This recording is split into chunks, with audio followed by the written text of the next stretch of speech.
अमित भाई की रैली से ज़्यादा डबल लोग मेरे रैली में था। मोदी की लोकप्रियता है, उसमें कोई डाउट नहीं है, लेकिन लोकप्रियता उनकी लोकसभा में चलती है। ईश्वर ने मुझे इसलिए भेजा है कि यहाँ का रावणों का राज बहुत हो चुका है।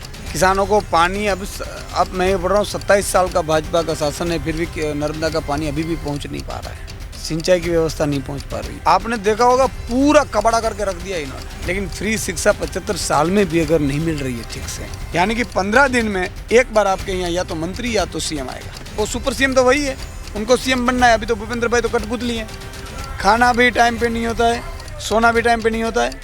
लेकिन ऐसा लग रहा है कि यार लोगों के लिए आए हैं तो क्या है यार, ये तो ईश्वर सब कुछ कर देगा। आम आदमी पार्टी पूर्ण बहुमत से सरकार बनाएगी।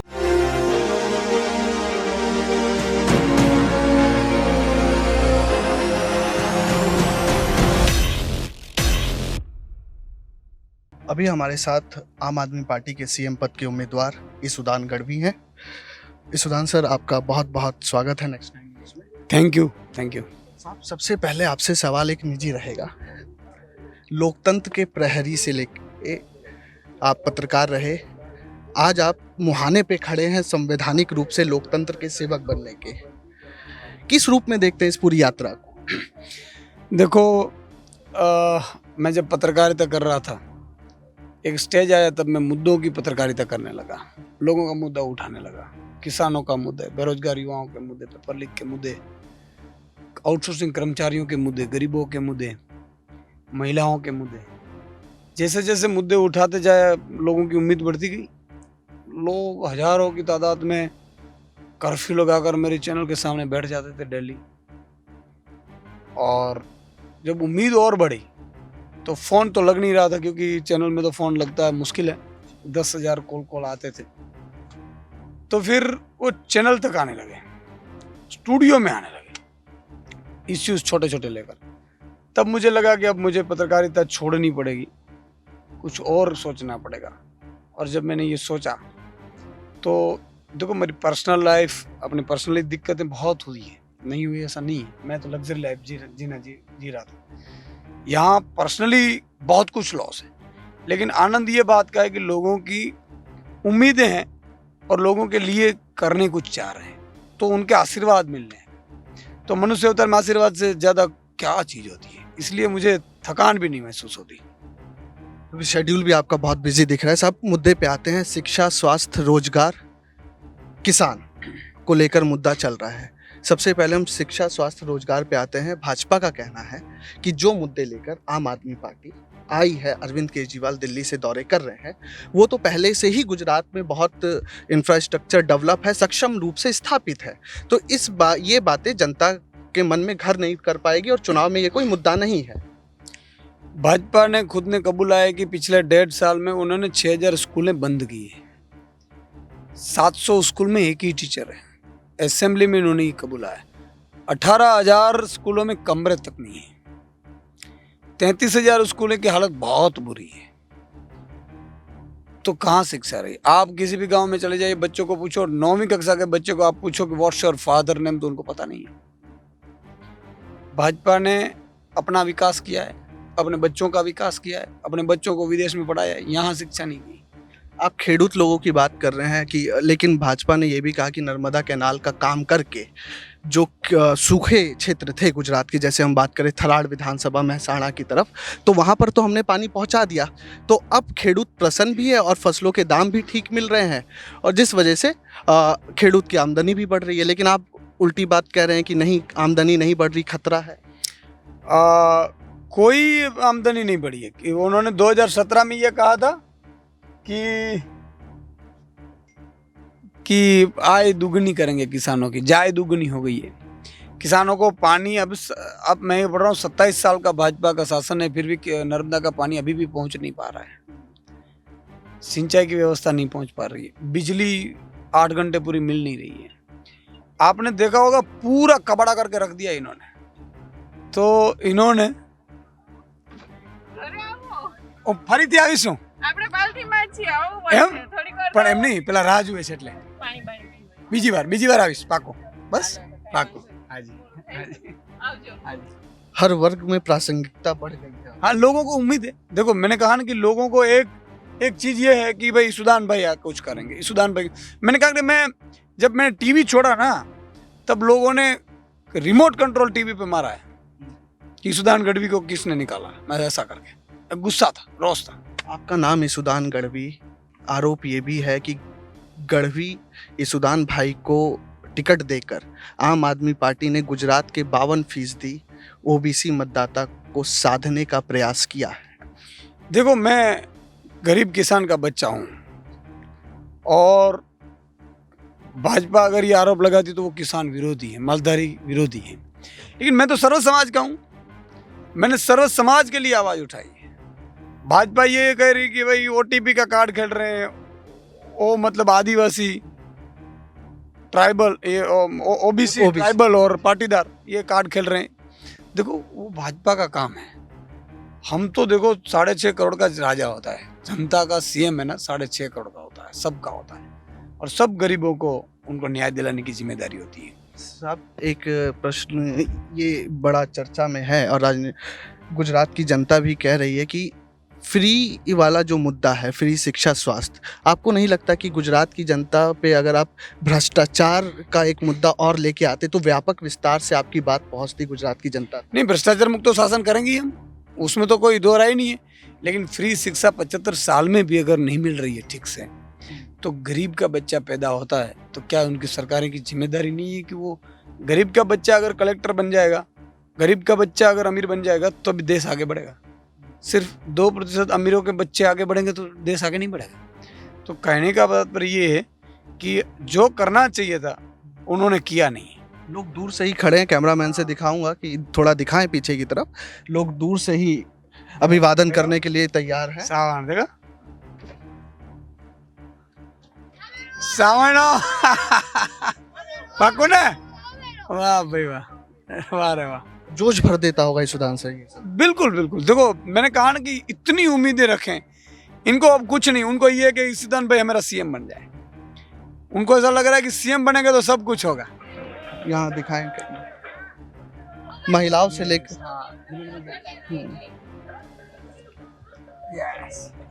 मजा मजा मजा। મેં તમને ટીવીમાં જોયા ત્યારથી મને તમને મળવાની ઈચ્છા હતી.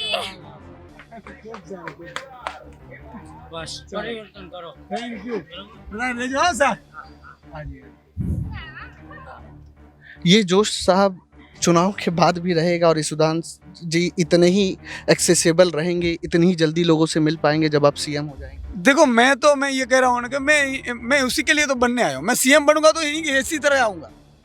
मेरा सीएम बनने के बाद हर दूसरा सैटरडे जो छुट्टी का दिन होता है ना, ऑफिसरों के साथ मैं दरबार लगाऊंगा, ओपनली दरबार लगाऊंगा। और बच्चों की जो देखो ये उम्मीदें देखो, है कि नहीं? स्मार्ट क्लासेस की। तो ये देखो, एक है, मैं यही करने के लिए मैं आया हूँ। ईश्वर ने अगर मौका दिया तो मैं ऑफिस में गांधीनगर सीएम को मिलने की जरूरत नहीं है। सीएम उनको मिलने आएगा हर 15 दिन में, और मेरे 27 मिनिस्टर भी हर 15 दिन में दिल्ली में जाएंगे। यानी कि 15 दिन में एक बार आपके यहाँ या तो मंत्री या तो सीएम आएगा। बीजेपी की जो मतदाता हैं, जो बीजेपी को मतदान कर रहे हैं, उनकी नज़र में है पीएम मोदी के नाम पे, चेहरे पे, तो सीएम भूपेंद्र भाई पटेल को भूल गए हैं। कांग्रेस की तरफ से कोई मतदाता घोषित नहीं है, आम आदमी पार्टी की तरफ से ईसुदान गढ़वी। आपको एक सवाल मैं पूछना चाहूँगा, जब मैं लोगों से बात कर रहा था तो ईसुदान गढ़वी वर्सेस हू, क्या देखते हैं आप? ईसुदान गढ़वी वर्सेस हू? देखो, लोगों में यही है कि भाई एक बाजू तो ईसुदान गढ़वी है जो सबसे लोकप्रिय, मतलब कि लोगों के दिलों की आवाज़ है। अब मैं तो सामान्य गरीब परिवार में से आ रहा हूँ, मध्यम वर्ग में से आ रहा हूँ। लोगों की दिलों में जगह बनाई है। सामने सीआर पाटिल देखो, आप सीआर पाटिल का क्या धंधा था, क्या बिजनेस था? सीआर पाटिल है, सीआर पाटिल थे। तो लोग ये कह रहे हैं कि सीआर पाटिल को क्यों वोट दें, वो सुपर सीएम तो वही है, उनको सीएम बनना है। अभी तो भूपेंद्र भाई तो कठपुतली है, लेकिन कर रहे हैं तो सब वही कर रहे हैं। तो वो सुपर सीएम सीआर पाटिल है, उनको कोई मतलब कि उनका काम क्या है, धंधा क्या है, सब जानते हैं। कल आपकी रैली थी खंबालिया में, आपके राष्ट्रीय संयोजक अरविंद केजरीवाल पहुंचे थे। कल शाम को ही बीजेपी हेडक्वार्टर में प्रेस वार्ता होती है और ये कहा जाता है कि आम आदमी पार्टी की रैलियों में जो कार्यकर्ता आ रहे हैं उन्हें पैसे देकर बुलाया जा रहा है। क्योंकि उन्हीं के रैलियां खाली जा रही ना, अभी आचार संहिता लग गई, एसटी तो मिल नहीं रही है। तो अमित भाई की जहाँ रैली थी वहाँ ही अगली शाम को मेरी रैली थी खुद की। अमित भाई की रैली से ज़्यादा डबल लोग मेरे रैली में था। और अरविंद केजरीवाल जी की रैली आप देख लीजिए कि कितने थे। तो कहने का तात्पर्य ये है कि भाजपा के पास 27 साल का हिसाब देने के बजाय सिर्फ आरोप लगाते। आप मुझे बताइए, उनको हिसाब देना चाहिए, आरोप लगाना चाहिए? वो तो सरकार में। इसलिए अब भाजपा गुजरात में से जा रही है, ये फाइनल है। सेहत भी देख रहे हैं कि थोड़ा सा डाउन है, या सेहत का ख्याल रखा जा रहा है इस सेहत का- बिजी शेड्यूल? सेहत का ख्याल नहीं रखा जा सकता है, इसलिए क्योंकि रात के 3 बजते हैं और इतने लोग होते हैं कि मतलब कि अभी देखो मैं 2.5 घंटे लेट चल रहा हूँ, 2.5 घंटे लेट चल रहा हूँ। अब रात के 11 साढ़े 11 को तो मैं ख़त्म होगा, फिर मैं जाऊँगा वहाँ, मेरी संगठन की भी मीटिंग लूँगा मैं। तो बेसिकली खाना भी टाइम पे नहीं होता है, सोना भी टाइम पे नहीं होता है। लेकिन ऐसा लग रहा है कि यार लोगों के लिए आए हैं तो क्या है यार, ये तो ईश्वर सब कुछ कर देगा। लेकिन जन सेवा में परिवार छूटता नजर आता है पीछे, ये एक निजी सवाल है। बिल्कुल, परिवार का मैं 1.5 साल में मैंने 1,15,000 किलोमीटर का 15 महीने में प्रवास किया है मैंने।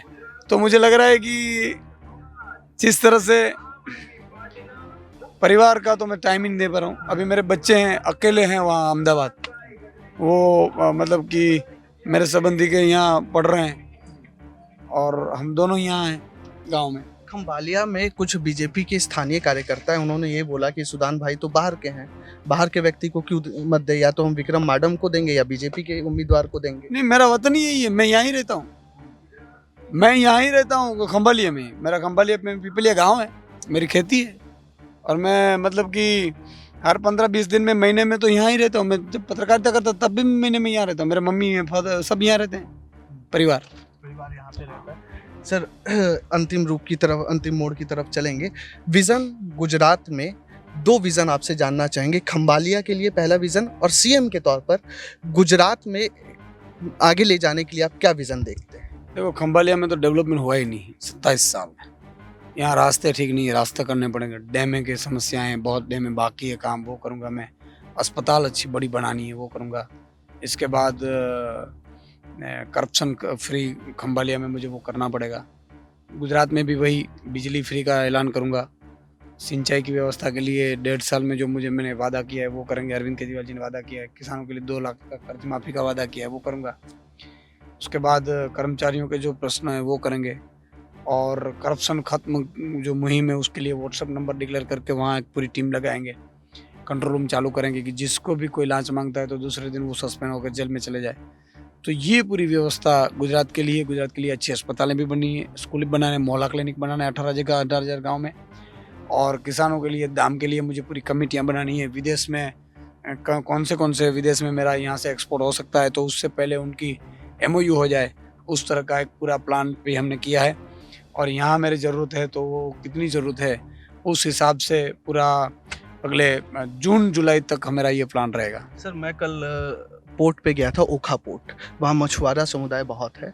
तो एक तो उन लोगों ने रिक्वेस्ट की, मैंने उन्हें बताया मैं मिलने जा रहा हूँ, तो उन्होंने कहा कि जब आप मुख्यमंत्री बने तो मछुआरे समुदाय के लिए भी कुछ सोचे। तो आप लोगों के विज़न में मछुआरा समुदाय है भी? बिल्कुल है, मछुआरों के लिए भी हमने अरविंद केजरीवाल जी ने गारंटी दी है। मछुआरों के भाई बहुत प्रॉब्लम है, एक तो डीजल महंगा है, सब्सिडी नहीं मिल रही है, उसको सब्सिडी देंगे। यहाँ मछुआरों का ये प्रश्न है कि कई जगह रजिस्ट्रेशन नहीं होते हैं, मछुआरों को कई जगह परमिशन नहीं मिल रही है कुछ खाड़ी में, तो ये भी करेंगे। साथ में मछुआरों के बच्चों के लिए स्कूल, अच्छी अस्पताल में फ्री इलाज, और जिसके कच्चे मकान है उसको पक्के मकान।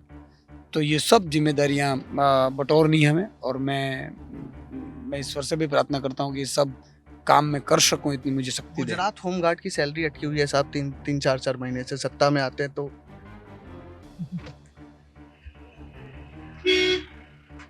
गुजरात होमगार्ड की सैलरी अटकी हुई है। सरकार से भी हमने पूछा तो उन्होंने कहा कि सैलरी मिल रही है टाइम टू टाइम, लेकिन वास्तविकता है कि तनख्वाह अटकी हुई है। आपके पास क्या विजन होमगार्ड्स की? बिल्कुल, होमगार्ड के लिए हैं, पुलिस के ग्रेड पे देना है, अब GRD वाले है बंदे, उसका सैलरी भी बनाना है, ग्रेड पे भी देना है। सब ये सब की जो सैलरी अटकी वो भी देनी है। मुझे पता है सैलरी अटक चुकी है, लेकिन करेंगे। मैंने कहा ना कि ईश्वर ने मुझे इसलिए भेजा है कि यहाँ का रावणों का राज बहुत हो चुका है, लोग तंग आ चुके हैं। लोगों को अब मुझे भाजपा के कुशासन से छुड़ाना है। और इसलिए मैंने कहा कि मैं राजनीति को पसंद नहीं करता था, आज भी नहीं कर रहा था, लेकिन लोगों की उम्मीद इतनी थी कि मुझे ईश्वर ने, कोई अदृश्य शक्ति ने धक्का मार कर भेजा है और वही सब करा। देखो आपने 15 महीने में क्या क्रांति हो गई यार गुजरात में, कि हम ऐसा सोच रहे हैं गवर्नमेंट फॉर्म हो सकती है क्या, कितने मतलब कि लाखों लोगों की उम्मीद बढ़ गई। तो ये चीज है। तो मेरे लिए तो क्या है कि गुजरात की जनता है ना, उसकी उम्मीदों पे खरा होता है ना, और वो ईश्वर करेगा, ईश्वर करेंगे। 182 में से कितनी सीटें आते देख रहे हैं आप आम आदमी पार्टी के लिए? 182 में से कितनी सीट देख रहे हैं? बीजेपी ने नारा दिया है अब की बार 150 पार। आम आदमी पार्टी का क्या सोच है? 182 में से कितनी? आम आदमी पार्टी पूर्ण बहुमत से सरकार बनाएगी। पूर्ण बहुमत से सरकार बनेगी। वैसे तो पंजाब जैसा माहौल है, अब देखते हैं। सीटी का कहना अभी मुश्किल है। मुझे लगता है कि और 3-4 दिन और रुक जाना पड़ेगा।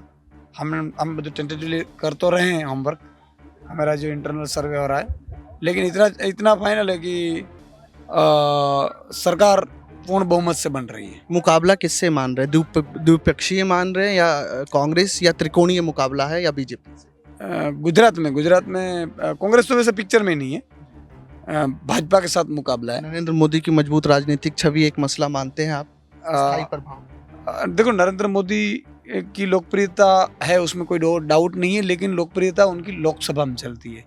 अब वो दिल्ली के प्रधानमंत्री है, लोग समझते हैं। और यहाँ सब नरेंद्र मोदी ने पाटिल को बिठाया, उन्होंने कबाड़ा करके रख दिया है। तो लोग जानते हैं कि अब यार ये तो बहुत हो चुके हैं, अब इससे छुटकारा चाहिए। बहुत बहुत धन्यवाद, आपने नेक्स्ट 9 न्यूज़ को। Thank you.